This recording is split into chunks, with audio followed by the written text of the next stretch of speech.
Stefani Andriano Witulia Kareni, NIM C1B019156.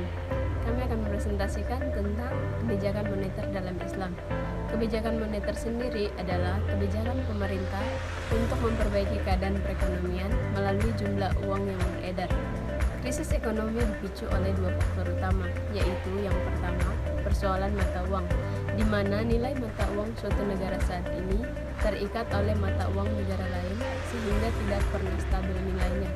Dan yang kedua yaitu kenyataan bahwa mata uang tidak hanya dijadikan sebagai alat tukar, tetapi juga sebagai alat komoditi yang diperdagangkan. Perkenalkan, nama saya Lisnawati Putri, NIM C1B01918.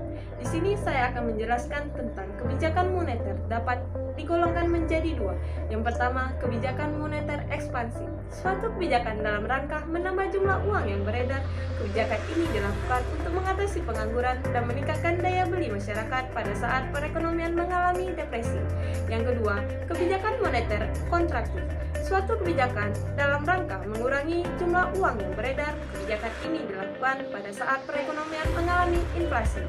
Selanjutnya, saya akan menjelaskan tentang pandangan Islam terhadap kebijakan moneter.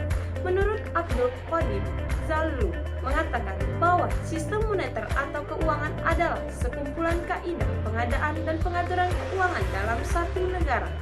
Yang paling penting dalam setiap sistem keuangan adalah penentuan satuan dasar keuangan, al-wahdatu al-naqdiyatu al-asyasiyah, di mana kepada satuan ini dinisbahkan seluruh nilai-nilai berbagai mata yang lain. Apabila satuan dasar keuangan itu adalah emas, maka sistem keuangan atau moneternya dinamakan sistem uang emas. Apabila satuan dasarnya perak, dinamakan sistem uang perak. Bila satuan dasarnya terdiri dari dua satuan mata uang, emas dan perak, dinamakan sistem dua logam. Perkenalkan, saya Rubiati dengan NIM C1B0191835 akan menjelaskan tentang sejarah kebijakan moneter.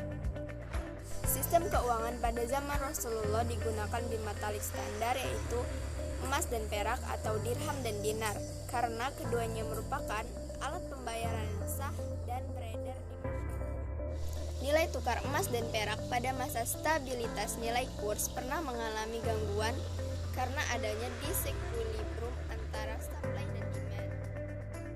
Pada masa yang lain, nilai tukar dirham dinar pernah mengalami fluktuasi dengan nilai paling rendah.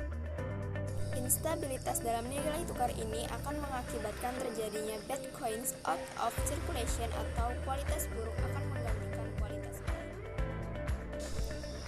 Dalam literatur konvensional, peristiwa ini dinamakan dengan hukum Gresham. Nama saya Wahyu Hermawan, NIM C1B01901. Di sini saya akan menerangkan tentang perkembangan emas. Perkembangan emas memiliki 3 kali evolusi. Yang pertama, the gold chain standard, yaitu di mana logam emas mulia sebagai uang yang aktif dalam peredaran. Dan yang kedua adalah the gold bullion standard, yaitu di mana logam emas sebagai parameter dalam menukarkan nilai tukar uang yang beredar. Yang terakhir adalah the gold exchange standard, yang dimana otoritas moneter menentukan nilai tukar domestik currency dengan foreign currency yang mampu di backup secara penuh oleh emas yang dimiliki. Namun dengan perkembangan sistem keuangan yang demikian pesat, telah memunculkan uang fiduciar, yaitu keberadaannya tidak di backup oleh emas dan perak.